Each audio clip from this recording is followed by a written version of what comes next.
Ay, Diyos ko. Hindi ko na alam ang gagawin ko sa kapatid mo, Erwin. Hanggang ngayon, malakas pa rin ang regla ni Mia. Isipin mo, 6 na diapers nang nagamit niya ngayong araw. Pagpapalit na naman siya mamayang gabi. Ano po bang sabi ng doktor sa inyo, Nay? Ang sabi ng doktor ay kailangan niyang maoperahan sa lalong madaling panahon. Kailangang tanggalin ang bukol sa matres niya dahil malaki na daw ito at baka maapektuhan pang ibang parte ng katawan niya. Lalo na ngayon, na nangihina ang kapatid mo sa dami ng dugong nawala sa kanya. At buti na lang pinapainom ko siya ng nilagang dahon ng kamote. Ay dahil kung hindi, baka hindi matay na si Mia. Eh di ipa-opera na natin, Nay. Para hindi na magdusang kapatid ko. Anak, kailangan natin ng 50,000 para sa operasyon. Hindi pa daw kasama doon ang gamot at laboratory test ni Mia. Eh saan naman tayo kukuha ng ganun kalaking pera? Gagawa ako ng paraan, Nay. Basta papaoperahan natin si Mia. Hindi ko kaya makitang nagdudusa ang kapatid ko sa sakit niya.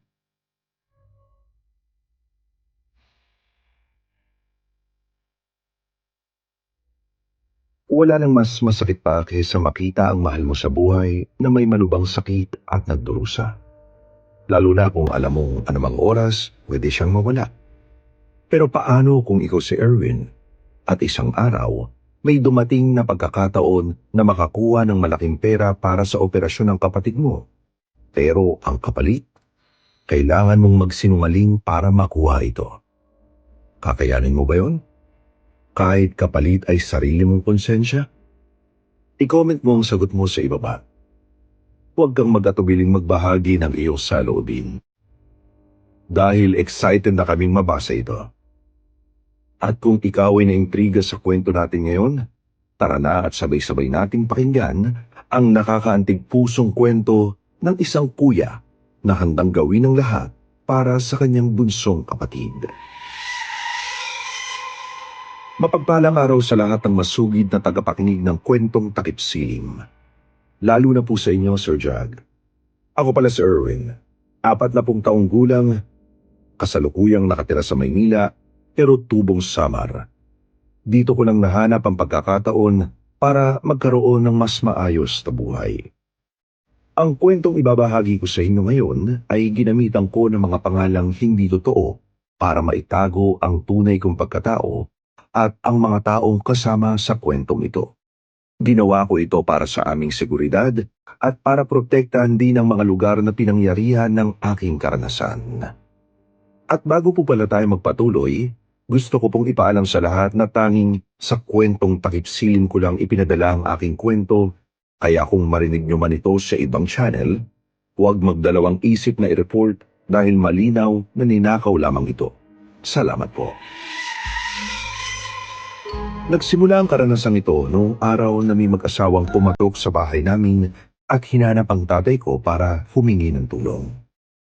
Ang hindi nila alam, 1 taon nang patay si tatay. Pero nang makita kong may kaya sila, pumasok sa isip ko na magpanggap na manunugis din ako ng aswang at kaya ko silang tulungan kapalit ng malaking halaga. Hindi dahil nasilaw ako sa pera, kundi para sa kapatid kong si Mia, para maoperahan siya at gumaling sa sakit niya. Hindi ko na kasi kayang makita siyang magdusa, kaya nakipagkasundo ako sa mag-asawa at nangako na huhulihin ko ng buhay ang aswang na pumatay sa anak nila na kahit ang totoo, hindi naman talaga ako manunugis ng aswang.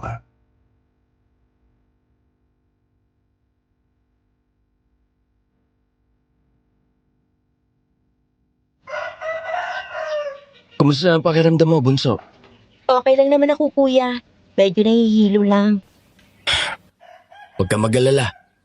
Gagawa ng paraan si Kuya para maoperahan ka. Susubukan kong humingi ng tulong sa kahit anong ahensya ng gobyerno. Maoperahan ka lang, Mia. Eh di ba? Humingi na tayo ng tulong sa kanila, kuya. Pero hanggang ngayon, wala pa rin tayong natatanggap. Ang sabi tatawagan tayo pero wala naman. Ayoko nang umasa pa, kuya. Bunso, huwag kang mawala ng pag-asa. Basta hahanap ng paraan si Kuya. Kahit magdoble trabaho pa ako, gagawin ko. Makalikom lang ng pera para sa operasyon mo. Hayaan mo, ibebenta ko yung gitara ko. Kuya, wag naman. Mahalaga sa'yo yun eh. At saka kahit naman ibenta mo yun, hindi pa rin sasapat yun, kuya. Basta. Magtiwala ka lang, Mia. Magagawan niya ni kuya ng paraan. Pangako ko yan sa'yo. Salamat, kuya ha. Maswerte ko talaga na ikaw ang kuya ko. Mia, hindi ko kayang makitang nahihirapan ka. Kaya gagawin ko ang lahat para gumaling ka. Mahal na mahal kita, bunso. Ikaw lang ang nag-iisang kapatid ko. Hinaplos ko ang kanyang ulo noon habang pinagmamasdan ko ang matamis niyang ngiti. Maputla ang mukha at labi ng kapatid ko. Halata ko talaga sa kanya noon ang tahimik niyang laban sa sakit niya. Pero kahit na sobrang sikip sa dibdib ang nakikita ko, pinili kong ngumiti sa harap niya dahil ayokong panghinaan siya ng loob sa mga oras na iyon. Ilang sandali pa, nagpaalam akong lumabas para makapagpahinga na rin siya at ako naman ay maghahanap ng pagkakakitaan para matupad ko ang pangako ko sa kanya. Aalis po muna ako, Nay. Teka, di ba day off mo ngayon? Nay, tulad po ng sinabi ko, magdodoble kayod po ako para makalikom ng perang kakailanganin sa operasyon ni Mia. Pero anak, mahihirapan ka. Baka ikaw naman ang magkasakit at saka maliit ang sahuran dito sa baryo natin. Wala naman po akong ibang pagpipilian, Nay. Kung saan saang ahensya na tayo lumapit. Pero hanggang ngayon wala pa rin tayong natatanggap na tawag mula sa kanila. Alam mo, Erwin, minsan napanghihinaan na rin ako ng loob. Pero sa tuwing nakikita ko kung gaano ka kapursigidong lumaban para sa kapatid mo, nabubuhayan ako. Ay sobrang swerte ni Mia na ikaw ang naging kuya niya. Nay, hindi ko po kayang sukuan ang kapatid ko. Nawala na sa atin si tatay. Hindi ko hahayaang pati si Bunso mawala sa atin. Nakita ko ang pagtulo ng mga luha sa mata ni nanay habang nakangiti siya sa akin. Alam kong nahihirapan din siyang makita ang sitwasyon ng kapatid ko. Ngunit bilang isang mahirap na pamilya, wala kaming kakayahang maipagamot agad si Mia dahil sa kakulangan sa pera. Isa yun sa pinakamasakit na realidad sa buhay ko. Matapos ang emosyonal naming pag-uusap ni nanay noon, tuluyan na akong nagpaalam sa kanya at naglakad palabas ng pinto. Labis akong nagulat nang may biglang kumatok. Tao po! Tao po! May bisita ka ba, Nay? Ay, wala naman. Sino ba yung kumakatok? Teka, bubuksan ko. Magandang umaga, iho. Sino po kayo? Bumungad sa akin ang may edad na babae at lalaki na tansya ko ay nasa 50 pataas na. Nakasuot sila ng mga mamahaling damit at kumikinang na kwintas at relo. Halatang mayaman sila sa unang tingin pa lang, pero mukhang mababait ang kanilang mga muka habang nakangiti sila sa akin.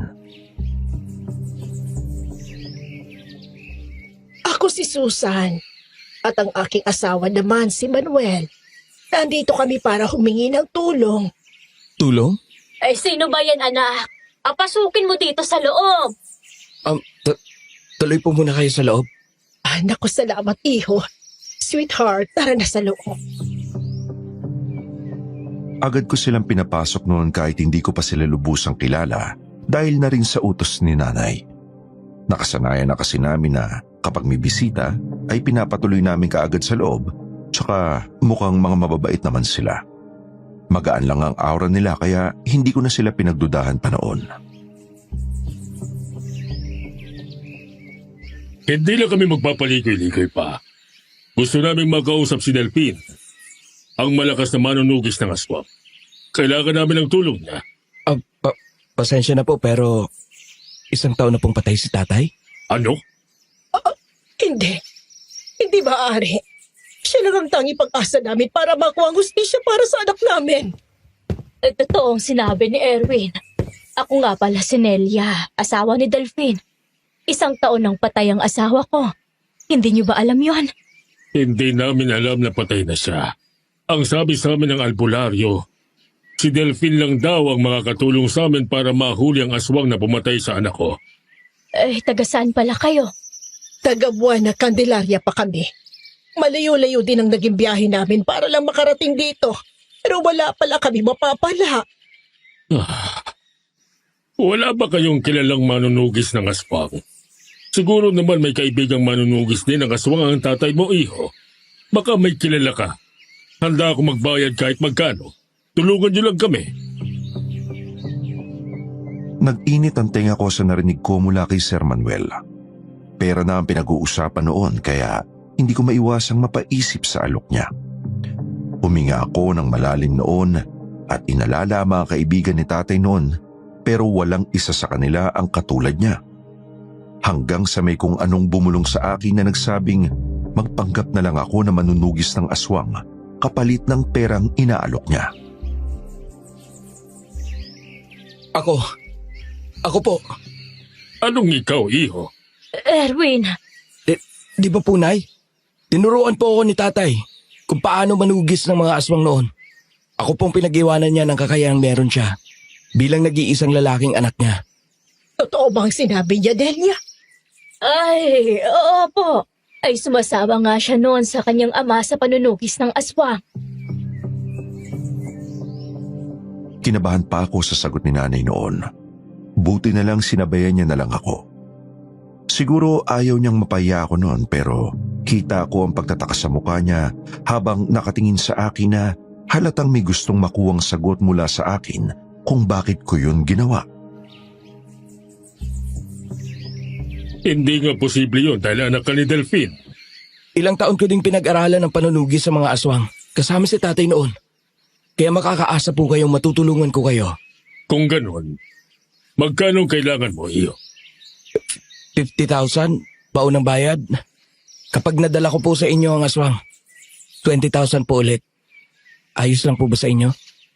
Sige, barya lang yan kumpara sa buhay ng anak ko. Basta't siguraduhin mo lang na madadala mo ng buhay ang aswang na pumatay sa anak ko. Pagbabayarin ko siya. Matitikman niyang ganti ng isang ama. Makakaasa po kayo. Pero alam niyo po ba kung saan ko mahahanap ang aswang na pumatay sa anak ninyo? Natagpuan siyang patay sa Barrio Ursula. Kaya sa tingin ko na sa baryo yon naninirahan ang aswang na pumatay sa kanya. Tulad ng sinabi ng albularyo. Ano pong pangalan ng anak ninyo? Bakit po siya nagpunta sa baryong yon? Malayo po yun. Matigas talaga ang ulo ng anak naming si Santa. Kahit ayaw namin, nakifiesta pa rin siya sa baryong yon kasama ang mga kaibigan niya. Kinabukasan, nabalitaan na lang namin na patay na siya. Wala nang anak namin. Ayon sa mga kaibigan niya, wala na raw laman ang loob niya nang matagpuan nila siya sa kakahuyan. Sobrang sakit noon para sa amin, iho. Napakasakit. Nang makita ko ang bangkay ni Sandra, halos hindi ako makahiga. Hindi ko kayang tanggapin ang karumaldumal na sinapit ng bunsong anak namin. Sobra akong naawa sa mag-asawa at sa kabilang banda, nakonsensya rin ako dahil niloko ko sila. Nagsinungaling ako para makakuha ng pera sa kanila. Alam kong nag-take advantage ako. Pero kung kayo ang nasa posisyon ko noon, maiintindihan ninyo. Pinangako ko naman sa sarili ko na gagawin ko ang lahat para mahuli ang aswang na yon. Kahit wala pa akong sapat na kaalaman tungkol sa kanila, maliban sa takot sila sa bawang at asin.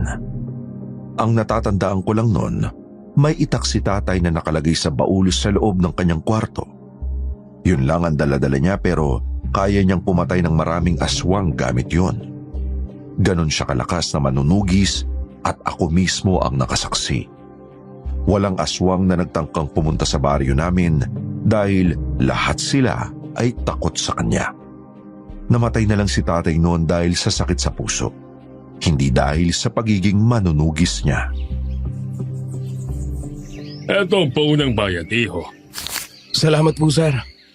Makakaasa po kayong tutupad po ako sa pangako. Aasahan ko yan, iho. Matagal kong hinintay ang pagkakataong ito. 1 taon na rin mula nang mamatay si Santa. At hindi man lang nabigyan ng hustisya ang pagkamatay niya. Kaya ngayon sana nga ay mahuli mong aswang na walang awang pumatay sa kanya. Gagawin ko po ang lahat, sir. Hindi po ako uuwi hanggat hindi ko po nagagawa ang misyon ko. Salamat, iho. O siya, tutuloy na kami. May dapat pa akong asikasuhin sa negosyo ko. Ito nga palang numero ko. Tawagan mo ako kapag may balita. Maraming salamat, iho. Balitaan mo kami kaagad, ha? Opo, huwag po kayong mag-alala. Ay, magtanghalian po muna tayo, Sir Ma.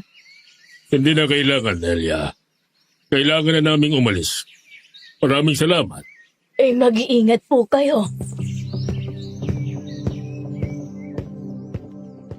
Pagkalabas nila, sinundan ko sila ng tingin at nakita kong may driver na nagbukas ng pintuan ng kotse para sa kanila. Doon ko nakita kung gaano sila kayaman. Pero kahit pala gaano kayaman, ay may kinakaharap ding problema. At minsan, mas masaklap pa ang pinagdaanan nila kumpara sa aming mga mahihirap lang. Natigil naman ang pag-iisip ko noon nang marinig ko ang boses ni nanay. Ano ba tong ginagawa mo, Erwin? Ay, bakit ka nagsinungaling sa kanila? Nay, kailangan po natin ng pera para sa operasyon ni Mia. Eto na po yun. Binigay niya na po ang cheque worth 50,000 pesos. Mauuperahan si Mia. Uutangin ko na lang po muna kay Mang Danilo ang panglaboratory at gamot niya. Siguro sapat ng 5,000 sa ilang araw. Ay, Diyos ko, Erwin. Alam ko kailangan natin ng pera. Pero paano mo naman gagawin yon? Ay, talaga bang tutugisin mong aswang na pumatay sa anak nila? Hindi ko akalain na ganito ka kadesperado, anak. Gusto kitang sawayin pero hindi ko magawa kanina kasi ayoko ding mapahiya ka. Pero, anak, alam nating pareho na hindi tama ang ginawa mo. Nay, isa lang po ang gusto kong mangyari. At yon ay ang maoperahan si Mia. At kung kailangan kong magpunta sa baryong yon at tugisin ang aswang na pumatay sa anak nila, gagawin ko. Maoperahan lang ang kapatid ko. Napabuntong hininga na lamang si nanay noon sa sinabi ko. Alam kong hindi siya sangayon sa ginawa ko pero sa kabilang banda, alam kong naiintindihan niya ako. Desperado na akong desperado pero wala na akong naiisip na iba pang paraan noon. Para sa akin, isa yung oportunidad na hulog ng langit kaya hindi ko yun dapat pang palampasin. Ayoko ding mawala ka, Erwin. Ay, hindi mo kakayaning tugisin ang aswang. Wala kang sapat na kaalaman. Nay, naniniwala akong nananalaytay sa akin ang dugo ni tatay. Ang dugong matapang at may lakas ng loob na lumaban. Kaya naniniwala akong kung ano ang kaya niyang gawin, magagawa ko rin. Anak, hindi basta-basta ang aswang. Hindi yan ordinaryong tao lang. Malalakas at makapangyarihan sila. Kaya nilang pumatay at kumain ng tao. Nay, buo na po ang desisyon ko. Nakipagkasundo na po ako kay Sir Manuel. Kaya wala nang atrasan ito. Isipin niyo na lang po. Para kay Mia lahat ng ginagawa ko. Ay, Diyos ko. Matigas talagang ulo mo. Mana ka talaga sa tatay mo. Nay, pakiusap. Pagkatiwalaan niyo po ako. Erwin, nanay mo ako. Hindi mo maiaalis sa akin ang mag-alala. Lalo na't aswang ang kakalabanin mo. Kaya ko pong protektahan ang sarili ko. Ang isipin niyo po ngayon si Mia. Bukas sa bukas din. Dadalhin natin siya sa ospital. Sasabihan ko po si Mang Danilo na ihatid po tayo sa bayan. Paano kung malaman ni Mia ang ginawa mo? Hindi naman po niya malalaman ay kung hindi niyo po sasabihin. Kaya sana po ay manatili itong sikreto hanggang sa makabalik po ako. Sabihin niyo na lang po na nagtrabaho po ako sa kabilang baryo para hindi po siya mag-alala. Ano pa bang magagawa ko? Ipagdarasal ko na lang na sana gabayan ka ng Diyos. Ay, Diyos ko, Erwin. Niyakap ako ni nanay ng mahigpit noon habang umiiyak. Hanggang sa biglang bumukas ang pinto ng kwarto, kaya mabilis akong kumawala sa yakap niya at pinunasan naman niya ang luha niya nang marinig namin ang boses ni Mia. Nay? Kuya? Umiiyak po kayo? Si nanay kasi bunso. Masyado ako mamimiss eh. Sa kabilang baryo lang naman ako magtatrabaho. Magtatrabaho ka sa kabilang baryo, kuya? May nag-alok kasi sa akin ng malaking sahod. At alam mo ba, dahil sa trabahong tumiya, may pera na tayong pang-opera mo, bunso. Anong ibig mong sabihin, kuya? Teka, bunso, dahan-dahan lang. Baka matumba ka. Hindi ka na sana lumabas pa eh. Okay lang ako. Sagutin mo ako, kuya. Totoo bang ma-ooperahan na ako? Oo, Mia. Nagbigay ng paunang bayad ang boss ko na 50,000 pesos. Nakiusap kasi ako na baka pwede akong mag-cash advance. Tapos ayon, naawa siya sa atin nang malaman niya ang kondisyon mo. Talaga? Sobrang bait naman ang boss mong yan, kuya. Hindi biro ang halagang 50,000. Ang laki naman ng tiwala niya sa'yo. Hindi ako makapaniwala. Kahit ako, Mia, hindi ako makapaniwala. Pero hulog na to ng langit, bunso. Kaya hindi ko sasayangin ang trabahong inalok niya kahit nasa kabilang baryo pa. Salamat talaga, kuya. Ha? Sobrang saya ko. Niyakap ako ng mahigpit ni Mia noon at ganun din ako sa kanya. Sa totoo lang, nakaramdam naman ako ng guilt noon sa hindi ko pagsasabi ng totoo sa kanya. Pero kailangan kong itago yun para na rin sa kapakanan niya dahil alam kong hindi siya papayag kapag nalaman niya ang totoo kung saan galing ang pera at kung paano ko ito nakuha. Kinabukasan, tulad nga ng sinabi ko noon kay nanay, nagpasya kaming dalhin na si Mia sa ospital. Pero bago ang lahat, pinuntaan ko muna ang kaibigan kong si Kiko para magpatulong na makautang kay Mang Danilo. Si Mang Danilo ay tricycle driver sa baryo namin. Pero may negosyong lending kaya maginhawa ang buhay niya. Pero bago ka pa makautang sa kanya, kailangan mo munang magkaroon ng tinatawag nilang co-maker. At naisip kong ang pamangkin niyang si Kiko na best friend ko ang lalapitan ko. Paring Kiko! Paring Kiko! Oh, pare! Ikaw pala yan! Namiss mo ako, no? Baliw! Nandito ako para humingi ng tulong sa'yo. Alam ko kasing maaasahan kita sa bagay na to. Aba, sino bang ibang poging maaasahan mo? Siyempre ako. Umasok ka muna sa loob, pare. Halika. Sige, Ano gusto mo? Kape, juice, beer? Ano? Ha? ikaw talaga pare. Diyos na lang kung meron. Aba, siyempre. Sandali. Maupo ka muna at hintayin mo ako dito. Pagkapasok ko sa bahay niya noon, umupo ako sa kawayang upuan habang siya naman ay nagpunta sa kusina para kuhanan ako ng juice. Hindi rin siya nagtagal noon at bumalik dala ang isang pitsil ng juice at baso. Salamat pare. Sus, parang juice lang. Nagpapasalamat ka. Siyempre naman pare.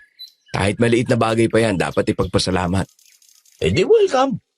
Siya nga pala. Ano bang maitutulong ko sa'yo, pare ko eh? Bala ko sanang dalhin ulit si Mia sa ospital para maoperahan na. Kaso, baka kulangin yung pera. 50,000 lang kasi ang meron ako ngayon.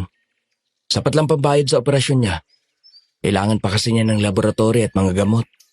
Baka naman pwede mo akong tulungan kay Mang Danilo. Gagawin kitang co-maker. Teka. May 50,000 ka, pare. Nakapag-ipon ka ng ganong kalaking pera? Paano? Basta, huwag ka na masyadong maraming tanong. Tulungan mo na lang ako pare. Aba, hindi pwede yan. It's unfair. Tutulungan lang kita kung sasabihin mo sa akin kung paano ka nagkaroon ng ganong kalaking pera, pare. Eh, kasasabi mo lang nung isang araw na malaki ang deduction ng boss mo sa sahod mo eh. O siya, sige, sasabihin ko na sa'yo. May racket kasi ako na tinanggap. Isang misyon na hindi basta-basta. Hindi basta-basta. Anong mission ba yan, pare? Baka pwede mo akong isama dyan. Pare delikado. Misyon dapat to ni tatay kung nabubuhay lang siya eh. Teka, huwag mong sabihing manunugis ka ng aswang kagaya ng tatay mo, pare. Oo, tama ka pare. Ha? Kailangan ko mahuli at madala ng buhay ang aswang na pumatay sa anak ng mag-asawang nagbayad sa akin ng 50,000. Yun ang misyon ko. Gagi ka, pare. Paano mo gagawin yun? Eh wala ka namang alam sa mga aswang. Hindi mo yung kakayanin pare. Lahat makakaya ko para sa kapatid ko, pare. Tsaka hindi na ako pwedeng umatras, pre. Nakapag-down na sila ng 50,000 at ibibigay nila ang 20,000 pagkatapos ng misyon. Kaya nga nagpapatulong ako sa iyo na mangutang kay Mang Danilo. Babayaran ko rin kapag nakuha ako ng 20,000 kapag nakauwi na ako. Nakauwi? Isang ka pa pupunta? Sa Barrio Ursula, kung saan naninirahan ang aswang. Pare, hindi ako papayag na aalis ka mag-isa. Para hindi na ako pwedeng umatras. Sino bang nagsabi sa'yo nga atras ka? Naintindihan naman kita eh. Pero siyempre, duda ako na magagawa mo yun na mag-isa. Hindi kita pwedeng pabayaan, no? Kaya sasama ako sa'yo. Natigilan ako sa sinabi ni Kiko at hindi ako makapaniwala nun sa kanya. Akala ko nung una ay nagbibiro siya. Pero nang makita akong kumuha siya ng bolo sa kusina, nanlaki ang mga mata ko nang winasiwas niya ito sa hangin. Ano? Pwede na ba, ha, pare? Sigurado ka bang sasama ka, pare? Oo nga. O naman, kakatayin natin yung aswang na yan. Pero pare, ano bang plano mo? Paano ba natin malalaman kung sino ang aswang sa baryong yun? May binigay bang picture ng aswang sa'yo? Wala nga akong litrato ng aswang eh. Hindi nga nila alam kung sino. Kaya nga nagpapatulong sila sa akin para mag-imbestiga at tugisin ang aswang sa baryong yun. Patay tayo dyan. Ano naman natin malalaman sa dami ng tao doon sa Barrio Ursula? Abel? Mangungupahan tayo doon. Mag-oobserba. Ay, alam ko na. Ano pare? Magtitinda tayo ng bawang doon. At kung sino man ang makikita nating iiwas, siguradong aswang yun.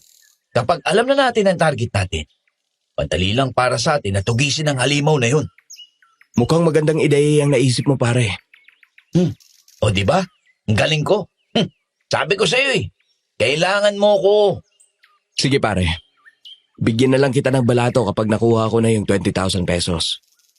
Pero sa ngayon, tulungan mo muna ako makautang kay Mang Danilo. Kahit wag na pare, no problem. Tara na habang nandun pa yun sa kanila. Salamat talaga pare. Siya na lang din sana ang sasakyan namin papunta sa ospital. Ihahatid ko lang sila nanay doon bago tayo bumiyahe papunta sa Barrio Ursula. O sige, ang bahala pare. Malakas ako kay Chong. Tulad nga ng sinabi ni Kiko, tinulungan niya ako na makumbinsi si Mang Danilo na pautangin ako ng 10,000. Nagpunta kami noon sa bahay ni Mang Danilo at marahang kumatok sa pinto ng bahay niya. Chong! Chong Danilo! Oh, Iko, bakit naparito ka? Chong, kailangan po namin ni paring Erwin ng tulong nyo. Tungkol ba yan sa pera? Naku, kung pera yan, wala akong mapapautang sa kanya. Chong naman eh. Kailangan ng kaibigan ko ng pera para sa operasyon ng kapatid niya eh. Sigurado naman babayaran niya pagbalik niya galing sa Ursula. Ursula? Oo, Chong.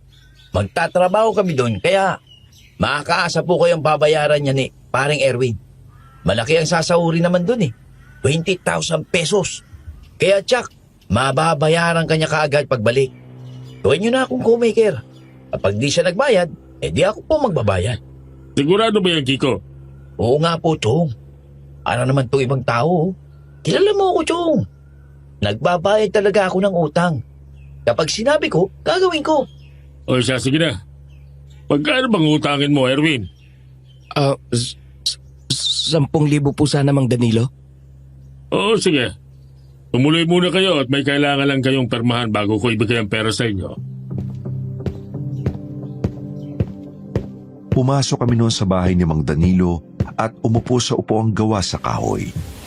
Pagkabalik niya noon galing sa kwarto, may dala siyang papel at inilapag niya yun sa maliit na mesa sa harap ng aming upuan.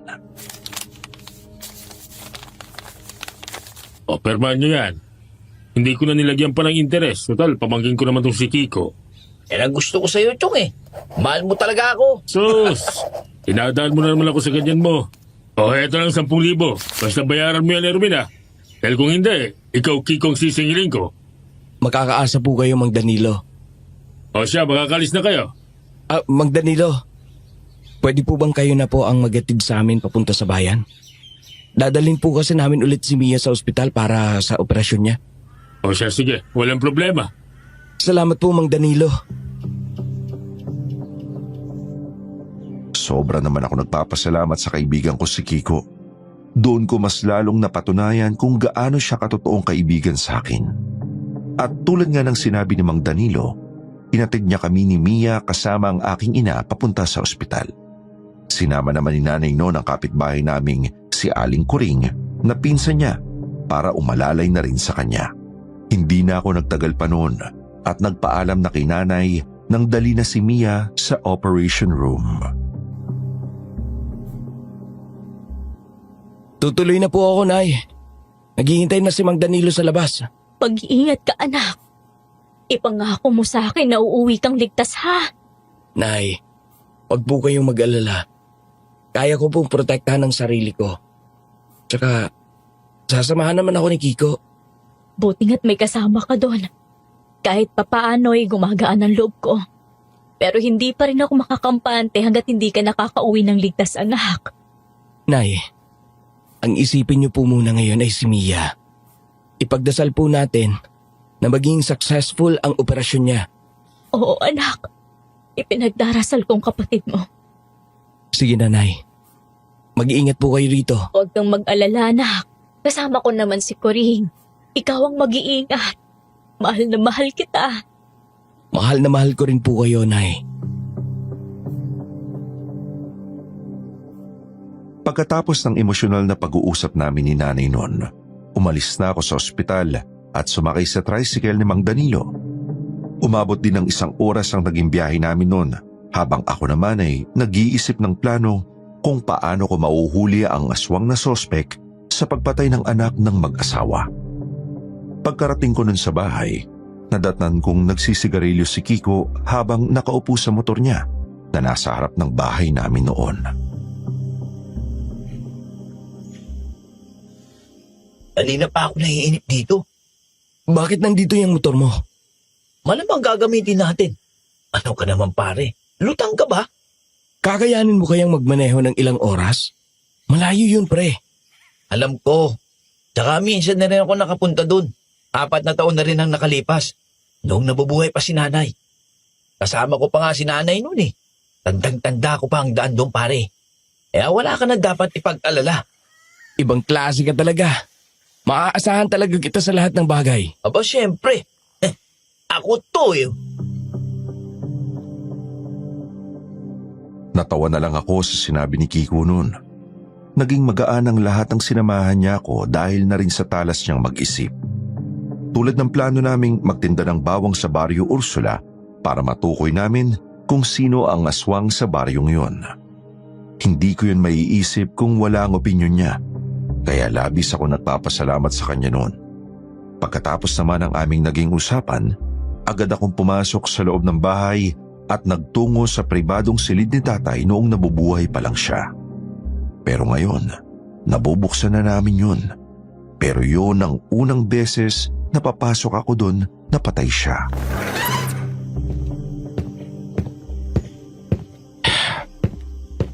Patawarin niyo po sana ako, Tay.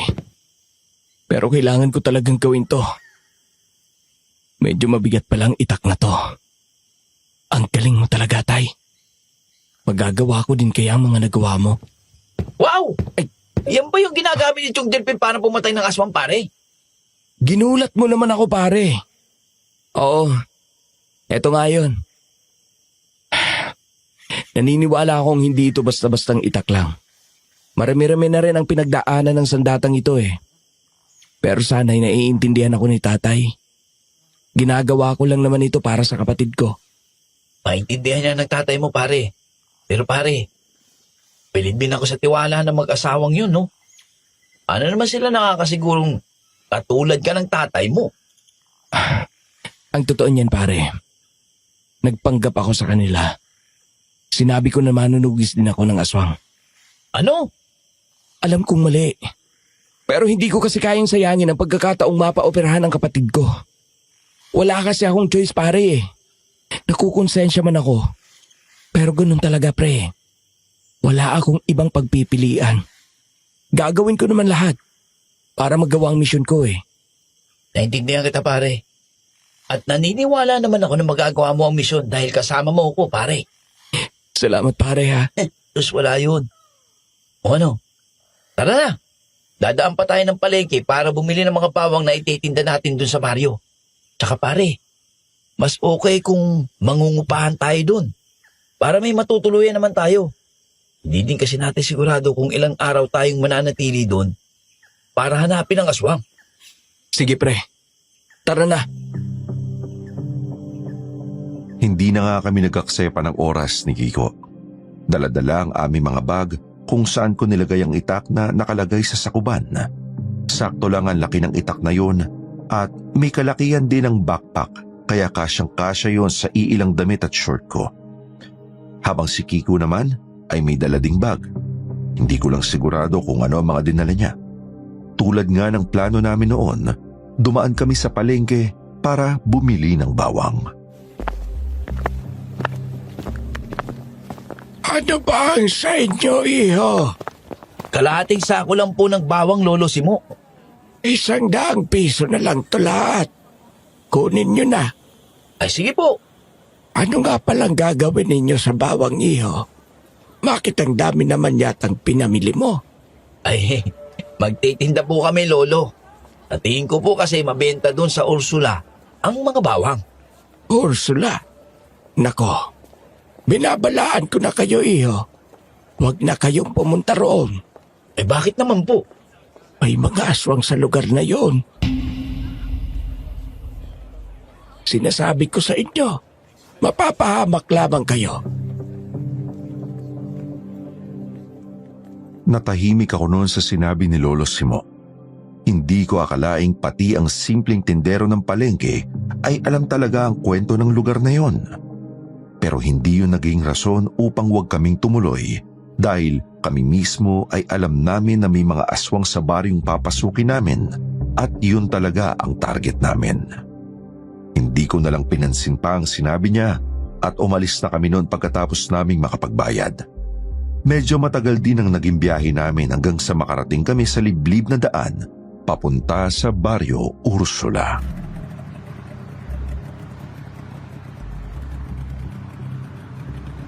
Pare, ayos ka lang ba?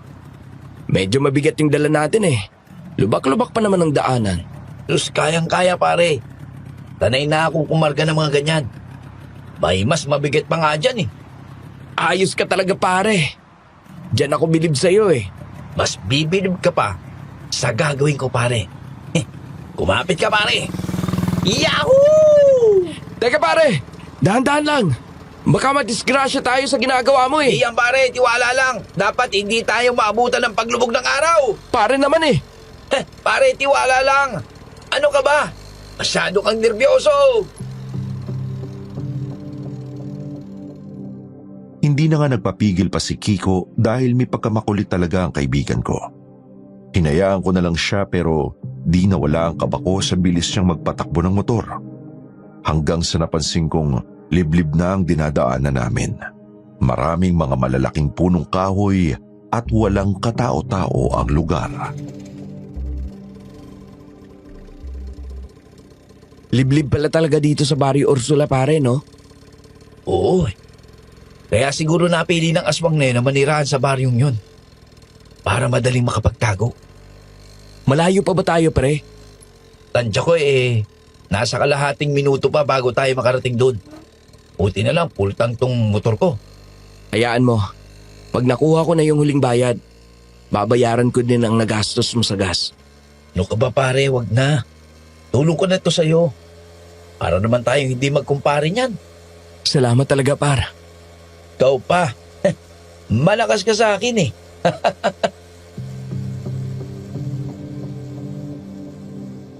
Hindi ko naramdaman ang haba ng biyahe noon dahil sa kadaldalan ni Kiko. Ang dami pa naming napag-usapan noon habang nasa biyahe kami. Bilib din ako sa kanya dahil hindi man lang napagod sa pagmamaneho kahit na may mabigat kaming dala. Hanggang sa nakarating na nga kami sa baryo Ursula.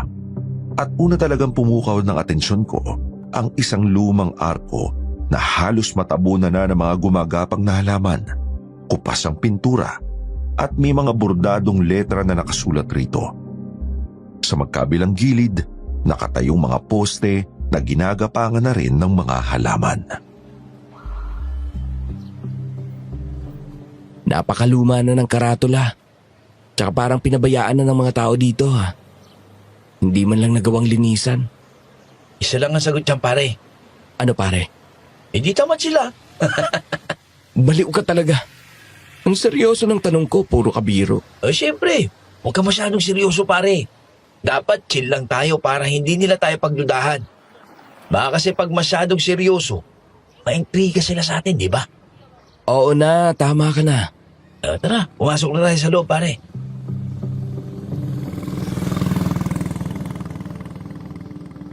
Pinaandar ulit ni Kiko ang motor at pumasok kami noon sa Baryo Ursula. Napansin naman namin ang mga taong nakatingin sa amin. Ang iba naman ay abala sa mga ginagawa nila tulad ng pagsisibak ng kahoy, pagdidilig ng halaman at paglilinis ng bakuran.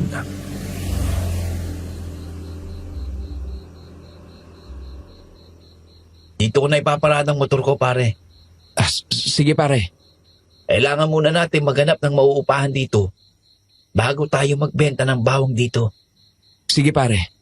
Teka, may nakikita akong magandang babae. Tara, lapitan natin, pare. Ano ka ba pare? Wala tayo dito para mambabae. Baka nakakalimutan mo, nasa misyon tayo. Doon naman, umalma ka nga lang. Mukhang mabait eh. Kaya sa kanya ako magtatanong. Dali na, lapitan na natin. Tayo na. Oo siya, sige. Lumapit kami noon sa isang babaeng abala sa pagkuha ng mga litrato kung saan-saan. Halata agad na hindi siya taga roon. Ibang-iba yung dating niya. Nakaputing rubber shoes na mukhang bagong laba. Naka-skinny jeans na sakto lang ang kapit sa katawan at simpleng blouse na bagay sa kanya. Hulmang-hulma yung katawan niya. Tipong mapapatingin ka talaga kahit sandali lang. Habang nakatutok siya sa kamera niya, parang wala siyang pakialam sa paligid. Kaya kami, napahinturin at napatingin na lang sa kanya.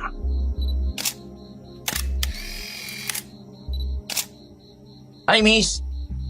Hello? Taga rito ba kayo? Teka, wait. Kukunan ko kayo ng picture, ha? Smile! Teka. Hindi kami mga model at hindi kami taga rito. Nandito kami para magtanong sa'yo, miss. Ay, akala ko, taga rito kayo, kaya ako kayo pinicturean eh. Photojournalist kasi ako. Wow, astig ah. Ako nga pala si Kiko. At ang kaibigan ko naman pogi, si Erwin. Kami naman ang bawang nalis. Nagtitinda ng bawang. Nakakatawa ka. Ako naman si Jelay. Ang ganda naman ng pangalan mo, Jelay. Baka naman pwede mo kaming tulungan. Bago lang kasi kami dito, miss. Naghahanap kami ng mauupahan. Talaga? Taga saan ba kayo? Taga Maynila kami. Magbabakasyon sana kami dito eh. Alam mo na, pampawala ng stress. Ako naman, nandito ako para sa research tungkol sa pamumuhay ng mga tao sa baryong to. Kahapon lang ako nandito at nag-uupa lang din ako. Nag-uupa? Ay baka may bakante pa sa inyo. Kailangan talaga namin eh. Tatanungin ko si Aling Claring, ha? Baka meron pang bakante. Ali kayo, papakilala ko kayo sa kanya. Ayos! O sige, salamat.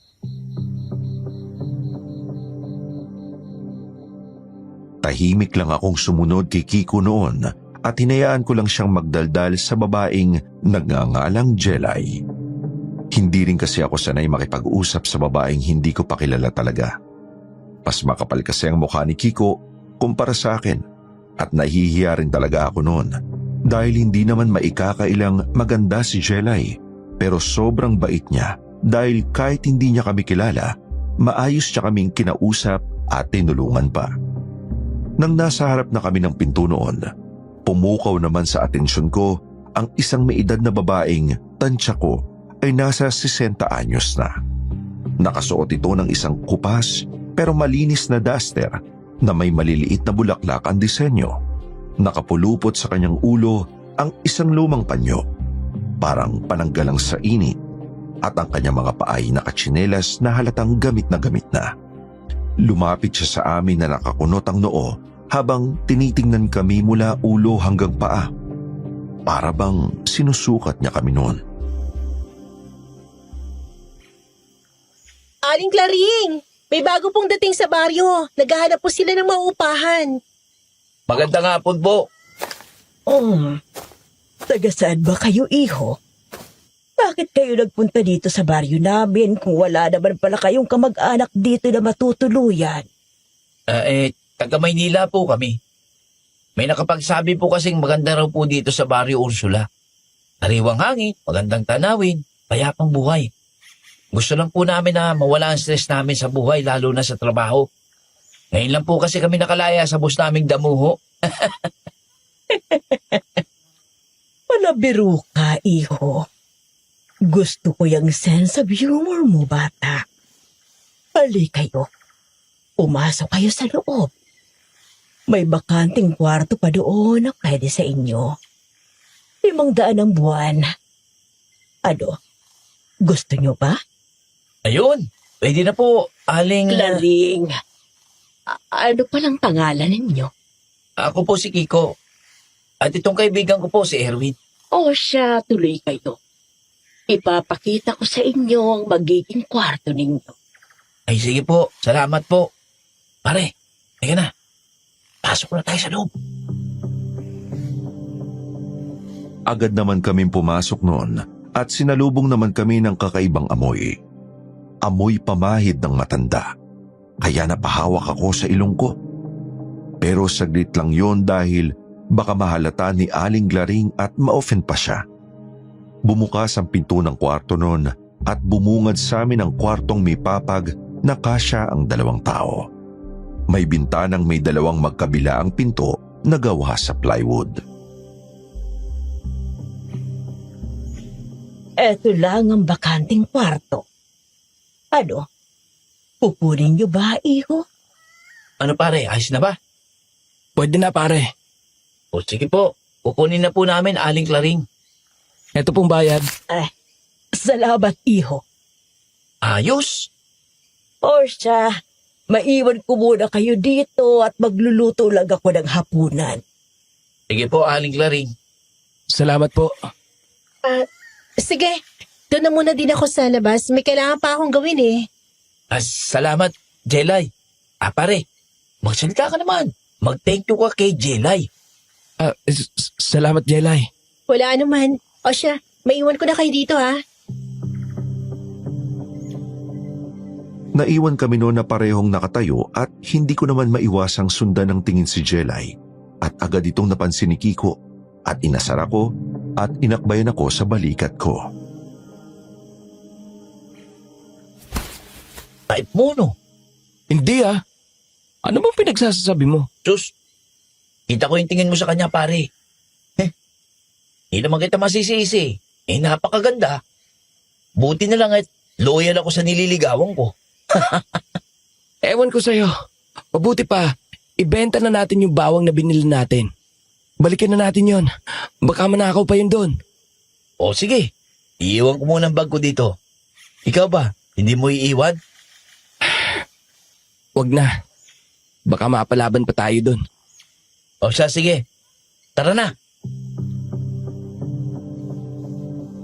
Paglabas ng kwarto noon, hindi namin nakita si Aling Claring. Kaya hindi na nga kami nakapagpaalam pa at lumabas na ng bahay. Nakita naman namin sa unahan si Jelay na abala sa pakikipag-usap sa mga taong nakatira doon. Naglakad kami noon palapit sa motor at binaba ang sako ng bawang na binibenta namin. Tapos binuksan at tinupi ng ilang beses ang sako. Tama lang na makita ang mga bawang sa loob. Hanggang sa nagsimula na kaming magbenta noon. Total, may araw pa naman. Sayang din kasi ang oras kung magkukulong lang kami sa loob ng bahay.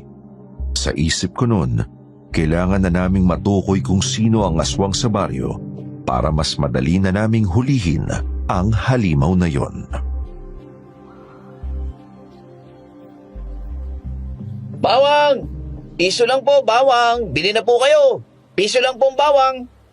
Pare, Kailangan ba talagang sumigaw? Oo naman, alangan. Paano nila malalaman na nagbebenta tayo ng bawang? Oo nga pala. Pero, hindi ka ba nahihiya pare? Uy, ano ka ba? Sanay ako sa ganito, pare. Ako nang bahala. Sige, Bawang! Bawang kayo dyan! Piso lang isa! Bili na kayo! Sariwang-sariwa pa po! Bawang! Ilang sandali pa, marami ang lumapit sa amin at bumili. Nakapila pa sila at muntik pa nga maubos. Nagulat kami noon dahil halos pinagkaguluhan kami na para bang walang bawang sa baryong yun. Pero bago pa maubos ang binibenta naming bawang, naisipan namin magtabi para kay Aling Claring para naman makapagpasalamat at may magamit rin siya sa pagluluto. Pero nang matapos kami sa pagbibenta, isa lang ang nasa isip namin noon. Nagtataka kami kung bakit wala man lang natakot o umiwas kanina sa bawang. Lahat ng mga tao doon ay bumili, kaya nahirapan kaming tukuyin kung sino ang aswang. Pare, wala naman ako nakitang takot sa bawang eh. Lahat sila bumili sa atin. Dinumog pa nga tayo kanina eh. Paano to? Ano natin matutukoy kung sino ang aswang sa baryong to? hindi ko din alam pare. Siguro, baka hindi lang lumabas. Nagtatago sa bahay niya, di ba? Pero paano natin siya makikilala? 5 bawang na lang ang natitira. Para kay Aling Claring na to eh. Wala na tayong maibibenta. Alangan bumalik pa tayo sa baryo natin. Siguro magpahinga na muna tayo. Mag-iisip muna ako ng paraan kung paano tayo makakapag-imbestiga. Siya sige. Tara na. Sige. Nagugutom na din ako eh. Butit may dala akong tinapay sa bag. Lagi ka talagang ganda pare, no? Ako pa.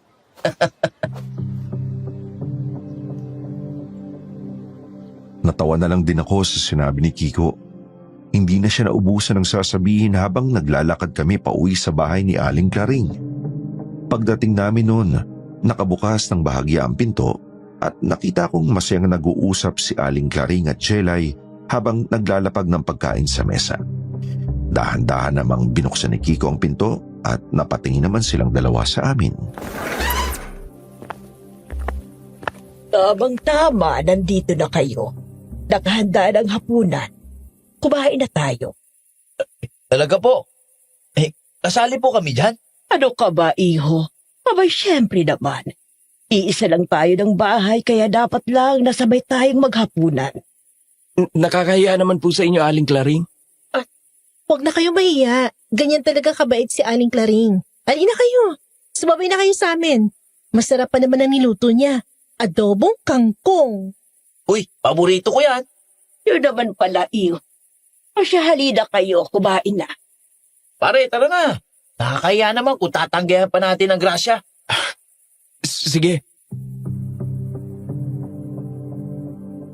Hindi na nga kami nakatanggi noon. Naglakad kami patungo sa kusina at umupo sa harap ng hapagkainan. Nakahanda ang adobong kangkong at kanin sa mesa na halatang mainit pa dahil umuusok pa ito. Sige lang, kumuha lang kayo. Kain lang kayo dyan. Ang aga niyo po palang maghapunan dito, no? Oo, iho. Nasanay na ako para makapagpahinga ng maaga. Ay mas okay po yun, Aling Claring. Doon po kasi sa Maynila, walang tulugan ng mga tao. Mga zombie. Pare-pareho naman kaming natawa sa sinabi ni Kiko pero sa magkaibang dahilan. Natawa kasi ako dahil magaling talaga magpanggap ang kaibigan ko na para bang totoong taga Maynila talaga kami. Napatigil naman ako bigla nang malasahan ko ang adobong kangkong sa bibig ko. Hindi man lang nilagyan ng bawang at sibuyas at kahit nga siguro asin, wala. Dahil lasang tuyo lang siya at nalasahan din yun ni Kiko. Aling Claring, nabusan po ba kayo ng bawang at sibuyas? Ano kasi, lata kasing walang nilagay eh. Peace po. Ay, oo, iho. Naubusan nga ako. Bakit? Hindi ba masarap ang luto ko? Masarap naman po. Diba pare? Oo. May bawang po pala kaming tira kanina sa pinagbenta namin. At ibibigay po namin sa inyo. Saktong-sakto, wala po kayong bawang eh. Ilayo niyo yan sa akin. Sabi ilayo niyo yan sa akin Oh, bakit naman po? Okay na po ba kayo, Aling Claring? Ilayo niyo yan sa akin. Bingi ba kayo, ha? Pasensya na po. Teka, allergy po ba kayo, Aling Claring? Bakit? Takot yata kayo sa bawang. Hindi ako takot. Ayoko lang talaga ng bawang.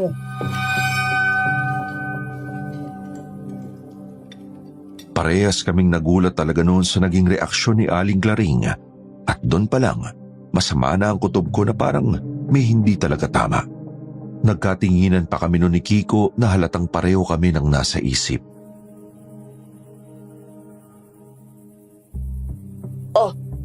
Bakit ganyan ka makatingin sa akin, iho? Nagulat lang po ako. Hindi ko po kasi alam na allergic po pala kayo sa bawang. Pasensya na po. Ayos lang, iho. Pasensya na din kayo. Hindi ko kasi gustong amoy ng bawang. Masakit sa ilong at lalamunan. Alam nyo naman na sensitibo ng mga ilong namin may edad na kaya ganun. Pasensya na po talaga kayo. Di na po maulit, Aling Claring. Ako din po may allergy ko sa mabahong kilikili. Puro ka talaga biro, Kiko. Magulat ka kung magseryoso ako dahil sa'yo. Joke lang. Alam ko namang type ka ni paring Erwin, kaya magpapaubaya na ako. Saka may sinoseryoso na akong iba Kiko, Nakakatawa ka talaga, Kiko. pasensya ka na, Jelay. Huwag kang maniwala dito kay Kiko. May pagkaloko-loko talaga to eh. Ayos lang. Ano ka ba? Sige na, tuloy na natin ang pagkain. Baka magalit pa sa atin si Aling Claring eh. Itapon niyo muna yung bawang sa labas. Sige po. Ako na magtatapon, pare. Sige, pare. Agad akong tumayo noon at naglakad palabas para itapon ang bawang. Pero hindi ko talaga yun tinapon. Isinabit ko lang yun sa gilid ng motor dahil malakas ang kutob ko na may posibilidad na aswang si Aling Claring. Buong buhay ko kasi wala pa akong nakikitang taong ayaw sa amoy ng bawang bukod sa kanya. At sa pagkakaalam ko, aswang lang ang gagawa ng ganon. Kita ko kung paano siya mag-react kanina. Galit na galit siya sa amin kaya kailangan ko siyang imbestigahan dahil siya lang ang bukod tanging umiiwas sa bawang sa baryong yon. Huminga ako ng malalim para pakalmahin ang sarili ko. Magkahalong kaba, duda at takot ang naramdaman ko noon pero nilalakasan ko lang ang loob ko. Iniisip ko na kung siya nga ang aswang, nasa panganib ang buhay namin dahil posibleng kami ang susunod na biktima. Pero sa ibang parte naman ng isip ko ay nakokonsensya ako dahil pakiramdam ko hindi ko kayang manakit ng matanda. Natagalan ka yata, iho. Sa malayo ko po itinapon eh. Siya, sige na, kumain ka na ulit. Sige po. Umupo na ako na parang walang nangyari. Sumabay sa daloy ng usapan hanggang sa natapos kaming kumain. Buti na lang madaldal si Kiko kaya hindi nagkaroon ng katahimikan sa pagitan namin at hindi naging awkward. Pagkatapos namin kumain noon, nagpaalam na kami kay Aling Claring at Jelay at nagpasalamat na rin sa hapunan. Naiwan namin silang dalawa sa kusina noon at pumasok na kami sa kwarto.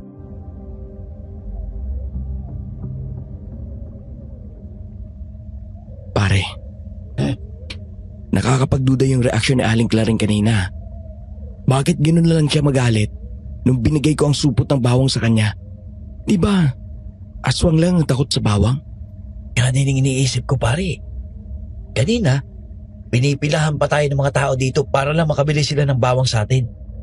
Tapos, si Aling Claring, dinaboy lang yung bawang. At ito pa, kita ko yung galit sa mga mata niya sa atin. Kaya posible ngang siya yung aswang, pare. Pero bakit napakabait niya sa atin kanina?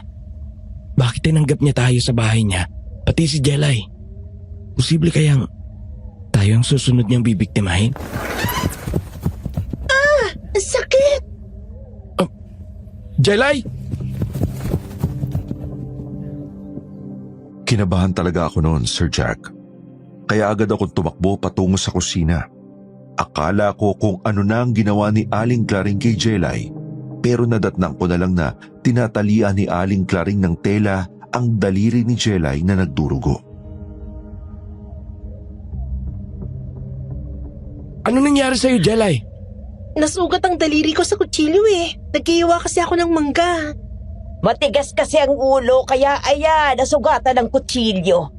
Sabi ko naman kasi sa'yo, Jelay, ako na, pero ayaw mong makinig. Eh, tignan mo, nasugatan ka tuloy.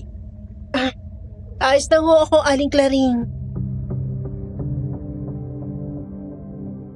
Natulala ako saglit noon habang pinapanood ang ginagawa ni Aling Claring sa sugatang daliri ni Jelay.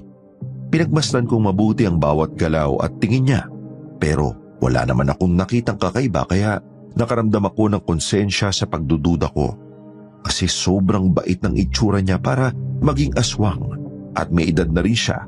Kaya siguro nga nagkamali lang talaga ako. Tinapik naman ako ni Kiko nun sa braso at nagkatinginan kami nun sa isa't isa. Pare, kita ko kung paano ka mag-alala sa kanya. Ano? Kinabahan na ba? Baliw. Hindi yan ang iniisip ko, Kiko. Siyempre, sumigaw siya kanina kaya akala ko. Pare, baka nagkamali lang tayo. Kita mo naman oh. Mga iho, ano bang ginagawa niyo dyan at nakatayo pa kayo? Nagulat lang po kasi kami sa sigaw ni Jelay kanina. Akala po namin may nangyaring masama sa kanya. Nangyaring masama? Habang nasa loob kayo ng pamamahay ko?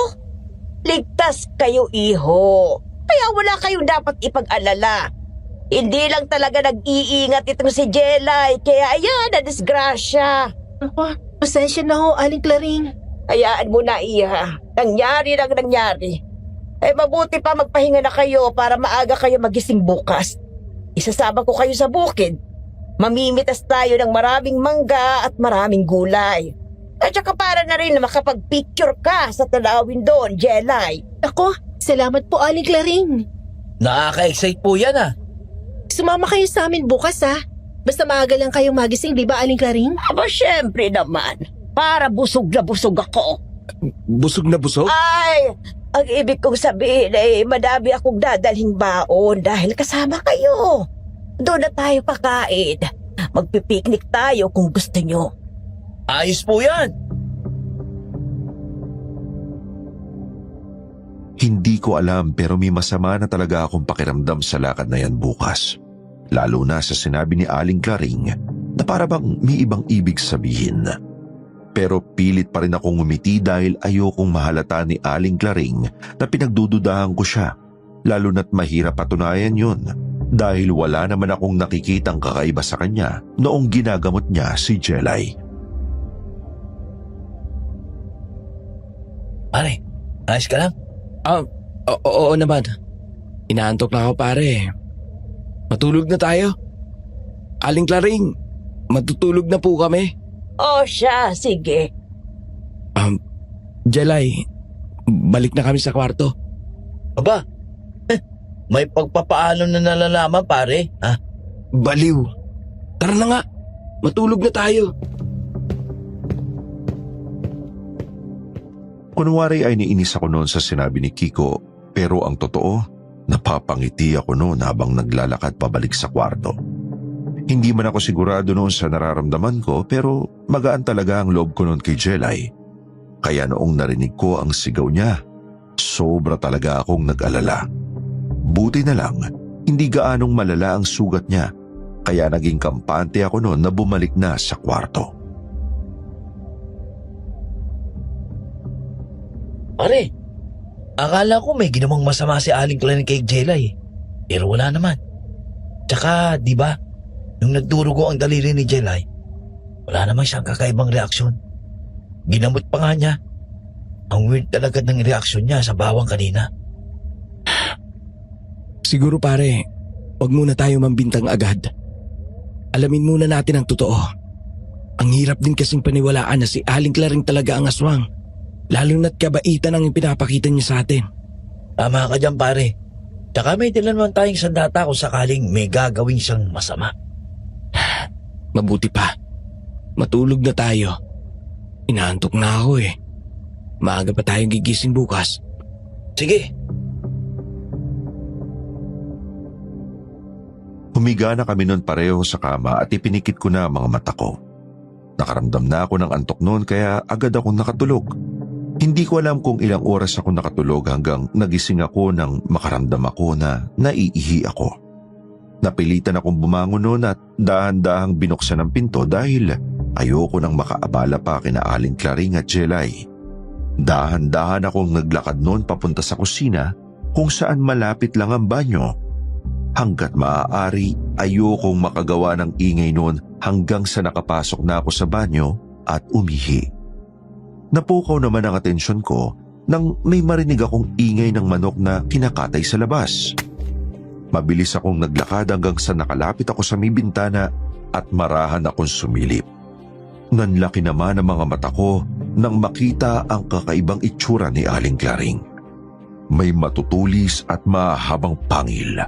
May 2 sungay, maiitim ang kanyang balat na parang sunog at may mapupulang mga mata. Sinasabi ko na nga ba, siya ang aswang. Kailangang malaman ni Kiko ito. Grabe, ilapa niyang 2 manok nang walang kahirap-hirap. Kailangan ko nang bumalik sa kwarto.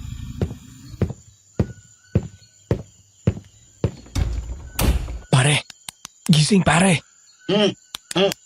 Bakit, pare? Shh, huwag ka maingay pare. Baka marinig tayo ni Aling Claring. Bakit? Anong nangyari? Pare, tamang hinala natin. Aswang si Aling Claring. Kitang-kita ng 2 mata ko kung paano niya nilapa ang 2 manok. Ibang-iba ang itsura niya. Naging halimaw. Teka, paano naging halimaw? Nakita kong itsura niya. Mapupulang mga mata niya. Maitim ang balat na parang sunog. May 2 sungay. At matutulis na pangil at kuko. Halimaw talaga, Kiko. Diyos mo, Joseph. Posibleng siya nga ang aswang na target natin, pare. Kailangan kong malaman ng totoo, pare. Sa ngayon, wala pa siyang alam na may alam tayo. Kaya ililihim muna natin ang nalalaman natin hanggang sa makumpirma ko ang totoo. Pero, paano kung tayo palang yung susunod niyang kakainin? Nakahanda na akong lumaban, Kiko. Kung totoong siya ang aswang, kailangan natin siyang mahuli at madala ng buhay sa mag-asawa. Kung tuso siya, mas tuso ako. May nagbukas ng pinto ng bahay, pare. Mukhang natapos na niyang kainin ng mga manok, pare. Huwag lang siyang magkakamali. Malakas ang kabog ng dibdib ko noon, Sir Jack. Akala ko handa na ako sa pinasok ko pero hindi pala. Hindi na ako nakatulog pa ulit noon sa pag-aalalang baka bigla kaming pasukin ng aswang na si Aling Claring. Hanggang sa nakita ko na ang sinag ng araw na pumasok sa siwang ng bintana noon at agad akong bumangon kahit na masakit ang mata ko dahil sa puyat. Pare, gising na. Ang sakit ng ulo ko, pare. Alis tayo ngayon kaya gumising ka na. Saan ba tayo pupunta? Nakalimutan mo na ba? Sasama tayo kina Aling Claring at Jelay sa bukid. O nga pala, no? Teka, di ba aswang si Aling Claring? Si Jelay, sa tingin mo, bibiktimahin din siya ni Aling Claring? Kaya nga sasama tayo sa kanila para maprotektahan natin si Jelay kung sakaling may gawin man ang aswang na yon. At kung pwede mahuli natin siya. Aba, concern na concern ka, pare, ah. Kiko, seryoso. Nasa panganib ang buhay nating 3 ngayon sa kamay ng aswang. Natahimik si Kiko at binuksan ang bag niya at kinuha ang bolo sa kaiwinasiwas sa hangin. Sinaway ko naman siya dahil baka mahuli pa siya ni Aling Claring at mabuking pa kami sa plano namin. Kumalma ka pare. Hindi niya pwedeng malaman na alam na natin ang totoo. Pasensya na pare. Kiko! Erwin, gising na, alis na tayo. Andali lang. Magbibihis lang kami saglit. Sige, hintayin na lang namin kayo sa labas ha. Sige, Jelay. Salamat. Nagkatingin na naman kami ni Kiko noon at napagdesisyonan na dali ng bag namin. Pagkalabas namin noon, nasa labas na ng pinto si Jelay at Aling Claring. May dalang maliit na basket si Aling Claring noon at hindi ko naman alam ang laman noon dahil natatakpan yon ng tela. Nagkunwari naman akong may kukunin na gamit sa motor pero ang totoo, binalikan ko yung bawang na nakasabit sa gilid ng motor tsaka pinasok ng mabilis sa bag ko bago bumalik sa kinaroroonan nila. Naglakad na nga kami noon papunta sa bukid. Sumunod lang kayo sa akin. At Aling Claring, malayo po bang pupuntahan natin? Doon sa dulo, iha. Pagkatawid natin sa may sapa. Ang presko at manabig po pala ang hangin dito, no? Oo, kaya makakapag-relax talaga kayo dito. Teka, ang ganda ng mga punong yun. Sandali, kukunan ko lang ng litrato. Sige lang, iha. Sulitin mo lang ang oras. Napakunot noon naman ako at napaisip sa sinabi ni Aling Claring. Para kasing may mali sa sinabi niya. Para bang may ibang ibig sabihin. Pero hindi ko pinahalata yun. Pilit akong ngumiti noon sa harapan nila habang naglalakad kami hanggang sa huminto kami sa ilalim ng punong mangga. Dito muna tayo. Heto, kumain na kayo. Nagdala ako ng tinapay at itlog. Ang bait mo talaga, Aling Claring. Salamat po ha. Dahil sa inyo, di po ko nahirapan sa research ko. Aba, sulitin mo dahil hindi na ako magiging mabait mamaya. Seryoso po? Hindi, biro lang iha. Siguradong halimaw ka po mamaya. Ano ka mo, iho? Biro lang din po yun, Aling Claring. Napalunok ako ng muntik ng madulas at mahalata si Kiko. Buti na lang magaling siyang maglaro ng mga salita at idinaan niya yon sa biro, kaya tumawa na lang din ako. Ganoon din sila. Pero pansin ko talaga noon ang paraan ng pagtitig ni Aling Claring kay Jelay na para bang may pinaplano siyang masama sa isipan niya. Sa paglipas ng mga oras, abala kami sa pamimitas ng mga gulay tulad ng talong, okra at kamatis na nakatanim doon.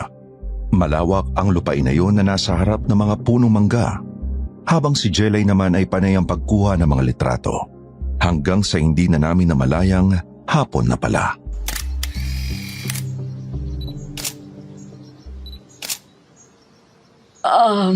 Jelay, pwede mo ba akong samahan dun sa unahan? Magpapasama lang akong umihi. Natatakot kasi ako mag-isa sa damuhan. Babalik din tayo kaagad dito. Sige po, wala pong problema. Pwede po ba kaming sumama? Ano ba kayo, iho? Lalaki kayo, babae kami. Gusto niyo ba akong busuhan, iho? Nako, hindi po. Paano ba naman kasi sasama pa kayo? Iihi lang naman to si Aling Claring. Pasensya na po. Nag-aalala lang po kami sa inyo. Hindi naman kami lalayo masyado, iho. Mabilis lang kami. O siya, sige na. Hintayin niyo kami dito para pagbalik namin, uuwi na tayo. Bago pa ako makapag-isip noon ng tamang sasabihin, naglakad na palayo si Aling Claring at Jelay. Sa mga oras na yon, masama na ang kutob ko at hindi ako mapakali dahil alam kong aswang si Aling Claring. Malakas ang kutob kong may masamang balak si Aling Claring kay Jelay. Kutob kong may gagawing masama ang aswang na yon kay Jelay. Hindi na ako makapagtimpi pa. Pucha! Sinabi ko na nga ba eh! Jelay!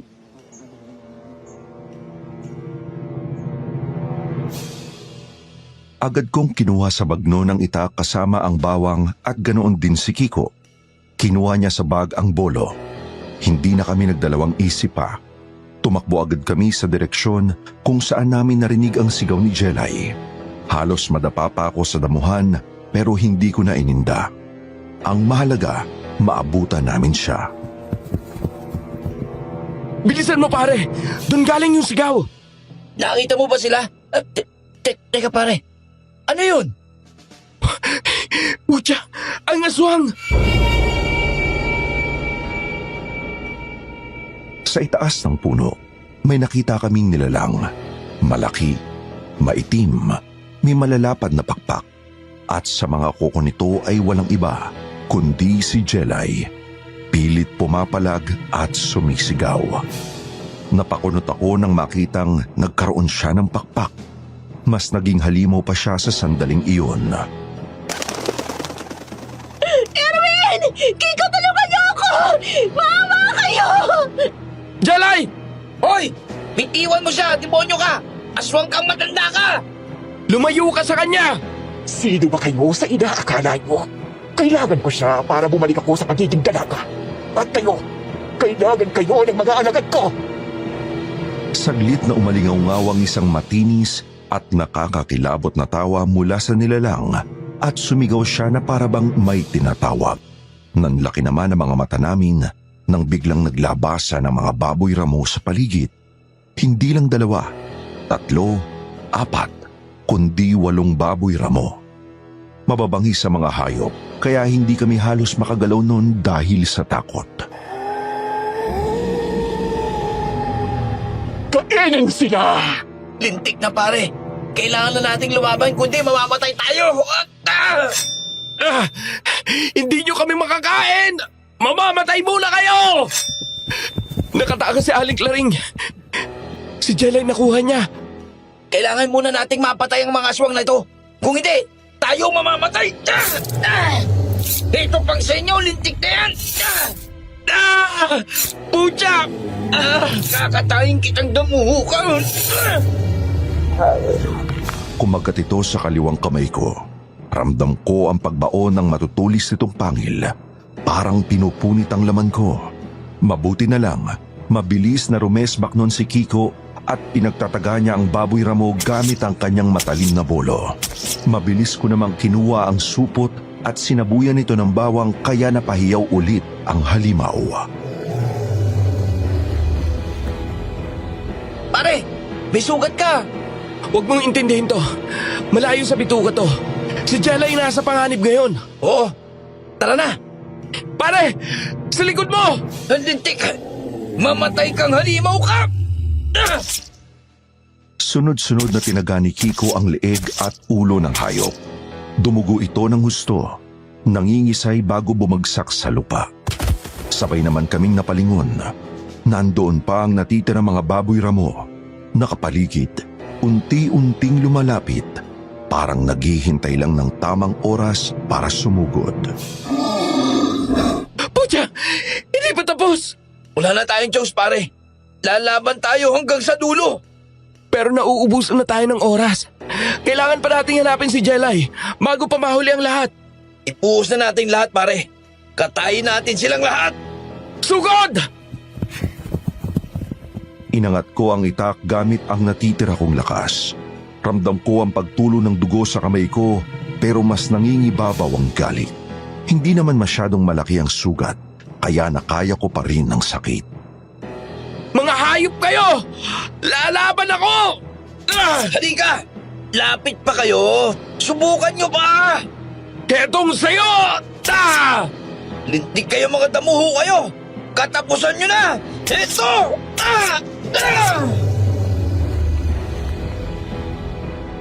Sabay-sabay namin pinagtataga ang mga baboy ramong sumugod sa amin. Hindi ko na inakalang nakayanan namin silang talunin kahit na hindi naman talaga kami mga manunugis ng aswang, kaya tuwang-tuwa ako noon. Napaluhod naman kami pareho ni Kiko dahil sa hingal pagkatapos ng aming naging laban. Kailangan na nating mahanap si Jelay. Nasa panganib ang buhay niya. Doon siya sa bandang yung dinala. Tara, Bilisan na natin! Mabilis kaming tumakbo papunta sa direksyong itinuro ni Kiko. Kahit pa nanginginig pa ang mga tuhod namin sa pagod. Habang papalapit kami sa masukal na bahagi ng kagubatan, unti-unting lumalakas ang amoy na parang nabubulok na laman.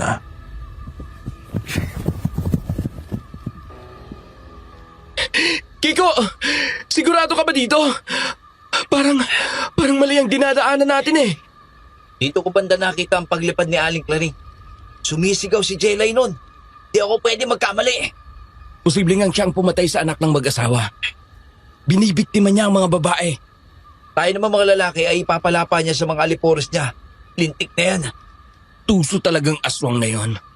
Kailangan natin siyang madala ng buhay sa mag-asawa. Kailangan natin siyang mahuli. Jelay! Jelay! Nasaan ka? Tumigil kami saglit nang marinig namin ang mahina ngunit pamilyar na ungol mula sa isang kuweba. Huminga ako ng malalim noon para humugot ng lakas ng loob at niyaya kong pumasok si Kiko sa loob. Madilim na noon, kaya madilim na rin sa loob. Pero nakita ko ang apoy sa unahan na nagbibigay ng liwanag. Narinig mo yan, pare? Oo, sa loob ng kuweba. Pumasok pa tayo. May nakikita akong apoy sa unahan. Posibleng nandyan si Aling Claring.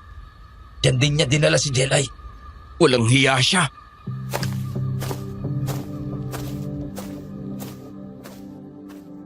Dahan-dahan kaming lumapit. Bawat hakbang namin ay maingat at naging alerto naman kami sa paligid. Hanggang sa tuluyan naming nakita ang anino ng halimaw sa pader ng kuwebang gawa sa bato.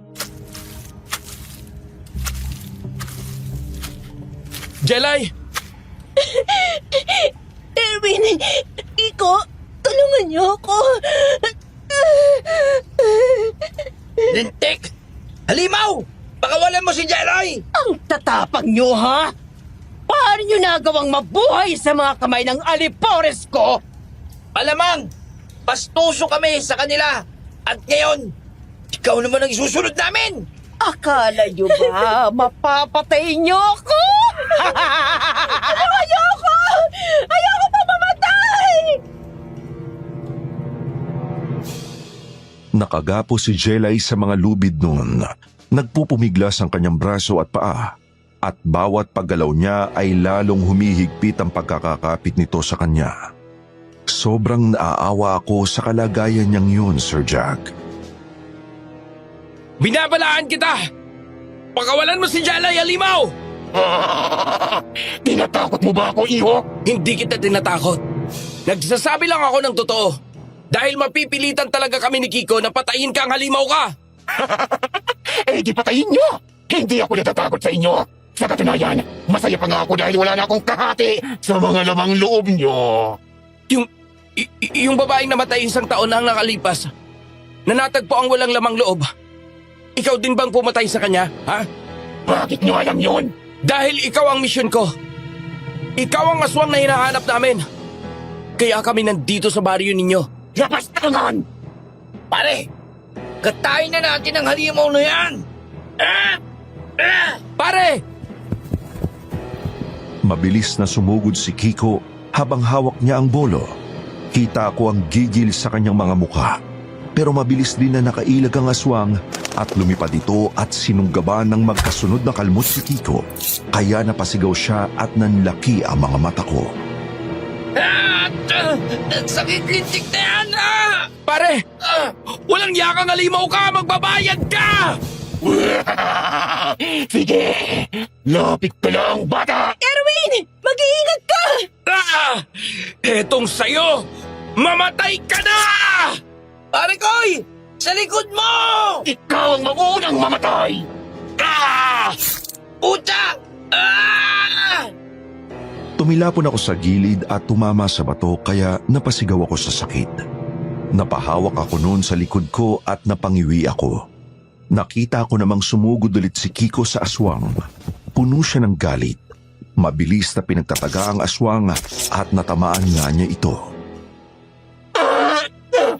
Hayop ka! Mamatay ka na! Mamatay ka na! Tumigil ka na, Mangmang! Hindi ako titigil hanggat hindi kita napapatay!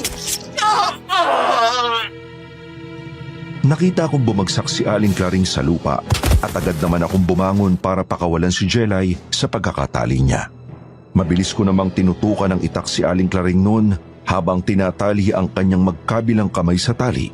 Kailangan namin siyang madala ng buhay sa mag-asawa kaya hindi pa namin siya pwedeng patayin. Teka, saan niyo siya dadalhin? Bakit hindi pa siya pinatay? Baka makatakas pa yan, papahamak pa tayo. Hindi nga, bata. Maawa kayo sa matandang kagaya ko. Pero magdasal lang kayo na hindi ako makakawala dito. Dahil kapag nakawala ako dito, uubusin ko kayo. Tumahimik ka! Putya ang sugat ko! Gusto mo bang dilaan ko para gumaling yan, iho? Alam mo bang kami mga aswang ay kayang magpagaling ng sugat? Walang tatawa dyan sa biro mo kaya tumahimik ka na, tanda! Magdasal ka na! Magdasal ka na! Binuubos talaga na matandang tong pasyensya ko! Shoota! May natitira pang aswang, Kiko! Diyos ko! Huwag ka matakot, Jelay. Kaya namin yan, di ba pare? Oo, Jelay. Pakihawakan tong lubid. Sige, Hetong sa inyo, mga aswang!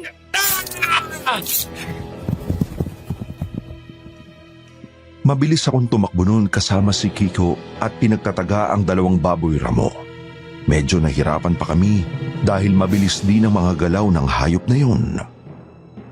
Sa kaliwa mo, pare! Eto ba? Di talaga kayo titigil, ha, mga damuho! Mamatay na kayo!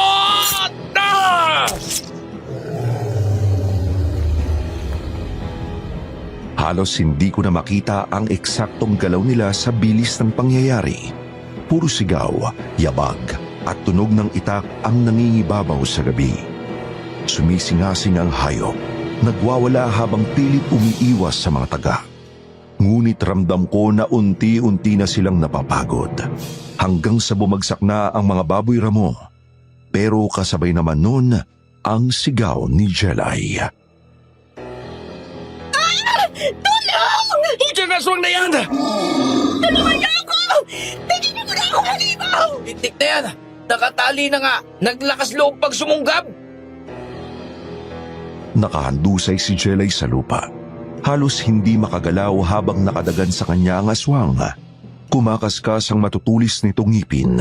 Pilit siyang inaabot sa leeg. Nanginginig ang mga kamay ni Jelay habang pilit niyang itinutulak ang mukha ng halimaw palayo sa kanya. At nanginginig naman ang mga kamay ko sa galit at nawalan ako ng kontrol. Parang may sumabog sa ulo ko sa nakita ko. Nanlabo ang paningin ko, pero mas luminaw ang galit. Bitawan mo siya! Papatayin kita! Putya ka! Buong lakas kong inundaya ng itak ang likod ng aswang.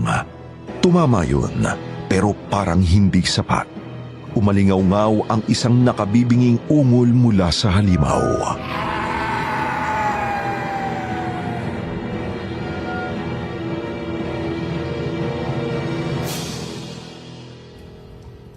Pare, tama na!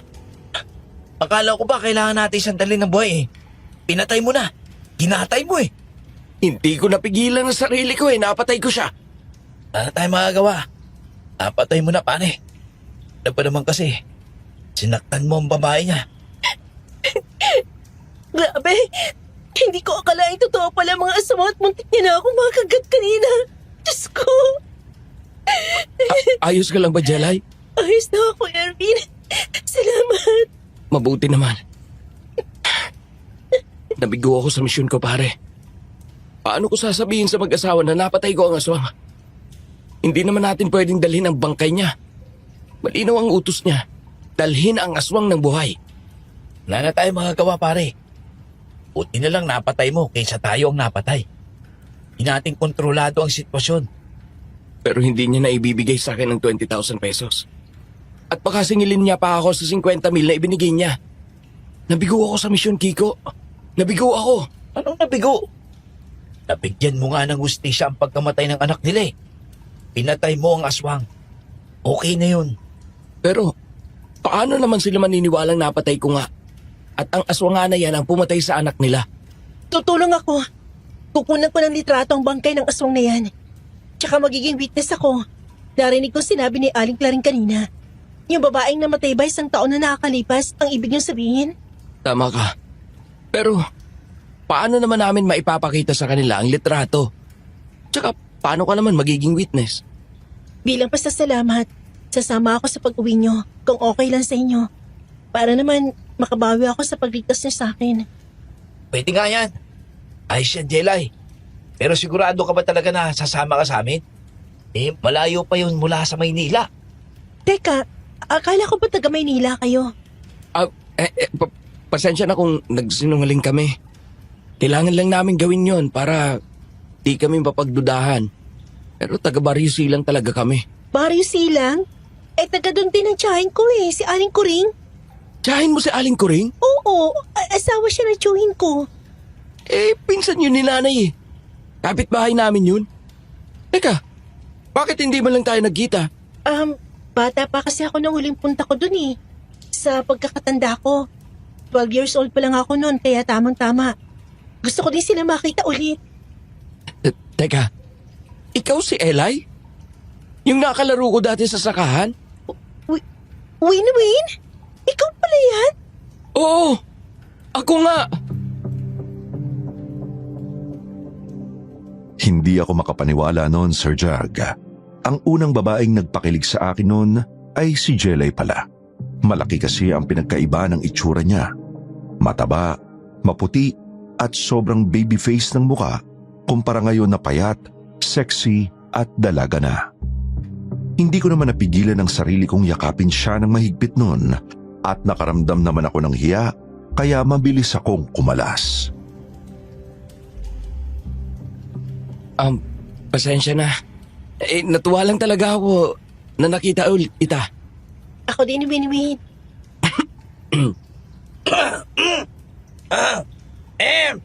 Na pala yung class mo dati, pare. What a small world. Kiko, Crush mo pala ako ah. Nakaramdam naman ako ng hiya noon kay Jelay pero hindi ko rin mapigilang mapangiti nang makita ang matamis niyang ngiti. At tulad nga ng sinabi niya, kinuhanan niya ng litrato ang bangkay bago namin yon hinila at itinago sa mahabang damuhan. Mabilis naman kaming bumalik sa bahay ni Aling Claring para magpalit ng damit at linisin ang aming katawan dahil may mga dugo ito. Hindi naman kami nagtagal pa nun sa baryo dahil baka maabutan pa kami ng pagsikat ng araw at may makakita pa sa amin. Mabilis pinaandar ni Kiko ang motor noon at mahaba rin ang naging biyahe namin bago kami nakarating sa baryo.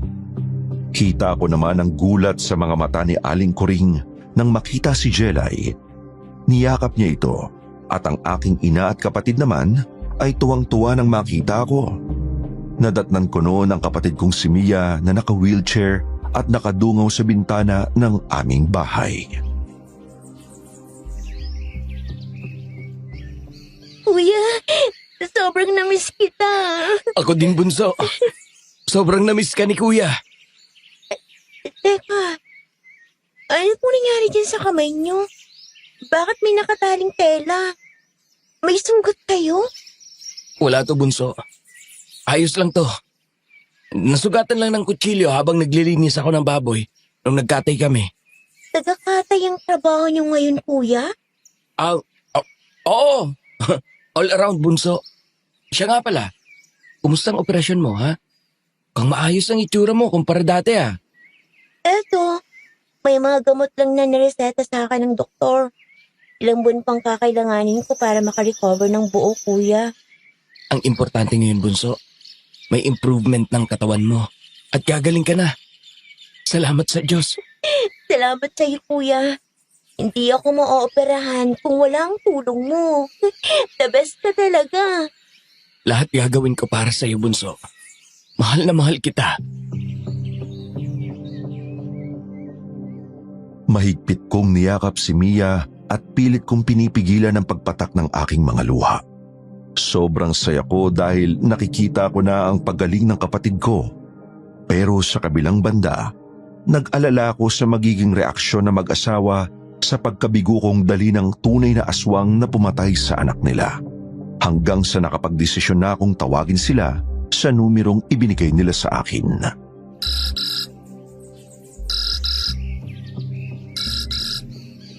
Hello po, Sir Manuel. Ako po ito sa Erwin. Kung may oras po kayo mamaya, baka po pwedeng pumunta kayo dito sa bahay. May importante po akong sasabihin sa inyo. Ano ba yan, iho? Nagawa mo bang pinapagawa ko? Mas mabuti pong dito po natin pag-usapan, sir. O siya, sige. Papunta na kami dyan. Huminga ako ng malalim habang iniisip kung paano ko sasabihin sa mag-asawa ang nangyari. Napukaw naman ang atensyon ko noon nang marinig ang boses ni nanay mula sa labas ng pinto at napatingin ako sa kanya. May dala siyang basket ng gulay na halatang namitas sa likuran ng aming bakuran at napayakap naman ako ng mahigpit noon sa kanya at ganoon din siya sa akin. Anong nangyari sa kamay mo, anak? Wala po to, Nay.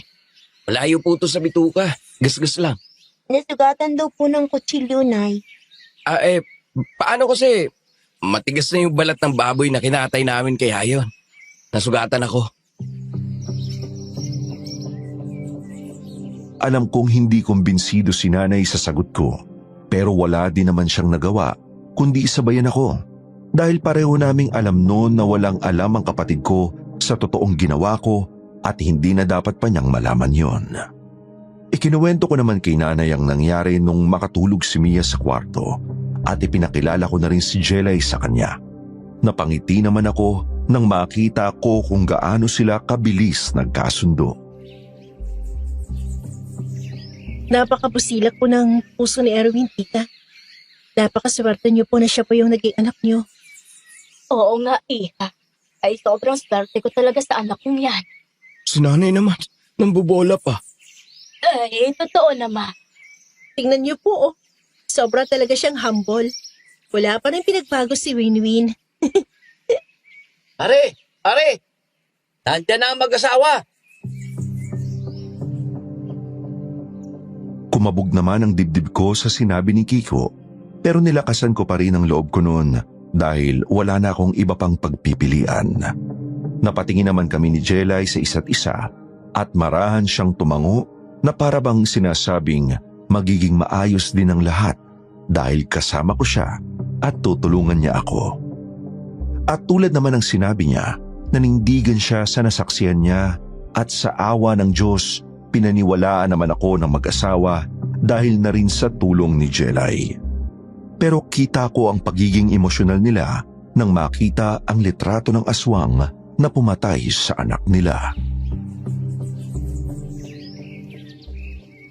Hindi man ako mismo nakapatay sa aswang na yon. Nabigyan mo pa rin ng hustisya ang pagkamatay ng anak. Maraming salamat, iyo. Tama si Manuel. Nagawa mo pa rin ang misyon mo. Ang mabigyan ng hustisya ang pagkamatay ng anak namin. Maraming salamat sa iyo. Ako po ang dapat na magpasalamat sa inyo. Dahil kayo po ang rason kung bakit naoperahan ang kapatid ko. At ngayon po, gumagaling na po siya. Maraming salamat po talaga. Walang anuman, iyo. Nung araw na yon, laking pasasalamat ko dahil natanggap nila ang nangyari at naniwala sila sa akin sa tulong na rin ni Jelay at Kiko. Para sa akin, nalagay man sa peligro ang buhay namin. Laking pasasalamat ko dahil nakauwi kami ng ligtas. At bukod pa doon, ang misyong yun ang naging dahilan kung bakit nadugtungan ang buhay ng kapatid ko. Dito ko na po tinatapos ang aking kwento. Sa ngayon, Sir Jag, kasal na kami ni Jelay. Hindi na kasi nawala ng komunikasyon kahit na noong umuwi siya ng Maynila. 1 taon pagkatapos na makarecover ng buo si Mia, sumunod ako kay Jelay sa Maynila at naghanap ng maayos na trabaho. Habang sinusuportahan ko naman sa pinansyal si Nanay at Mia sa baryo namin. Sa buhay, may mga pagkakataong hindi ka binibigyan ng tamang pagpipilian, kundi pinipilit ka lang pumili kung alin ang mas kaya mong tiisin. Hindi lahat ng desisyon ay malinaw kung tama o mali, lalo na kapag ang dahilan mo ay pagmamahal sa pamilya. Ang kwentong ito ay nagpapatunay na kapag gipit ang buhay, kahit ang isang simpleng tao ay kayang magpanggap, lumaban, at harapin ang takot hindi para sa sarili, kundi para sa mahal nila sa buhay.